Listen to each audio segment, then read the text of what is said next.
யாருமே இந்த உலகத்துல மாத்த முடியாது. அல்லாஹும்ம லா மானிஅ லிமா அதைத்த, அதுதான் நிதர்சனமான உண்மை. யா அல்லாஹ், நீ தடுத்ததை யாராலும் கொடுக்க முடியாது, நீ கொடுத்ததை யாராலும் தடுக்க முடியாது. அதே போலதான் விதியும். அவன் எழுதின விதியை யாருமே மாற்ற முடியாது, அவனை தவிர.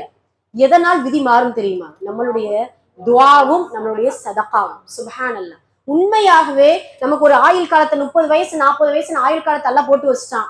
இல்ல இந்த மாதிரியான விபத்தின் மூலம் எல்லாம் பாதுகாக்கணும், இந்த மாதிரியான விஷயத்தின் மூலம் தான் உனக்கு மரணம் வரும், இந்த நோயின் மூலம் தான் உனக்கு மரணம் வரும்னு நல்லா விதியில எழுதி வைத்தால் கூட நாம் அந்த நேரத்தில் துவா கேட்டோமையானால் அந்த அல்லாஹ் இதை கூட சொல்றான். அதாவது ஒரு மகன் ஒரு தாயிட்ட இப்படி கேட்கிறாங்களா, தாயே அல்லாஹ் எல்லாமே செஞ்சு முடிச்சுட்டான், எல்லாமே முடிஞ்சிருச்சுன்னு நீங்க சொல்றீங்க, அப்ப எதுக்கு நம்ம நற்செயல் செய்யணும், எதுக்கு நம்ம துவா செய்யணும் அப்படின்னு சொல்லும்போது அந்த தாய் அழகான வார்த்தை சொல்லுவாங்க, துவா செய்யணும்னு சொல்லி அல்லாஹ் விதி எழுதியிருக்கா, நீ துவா செய்யி, அந்த துவா செஞ்சா உனக்கு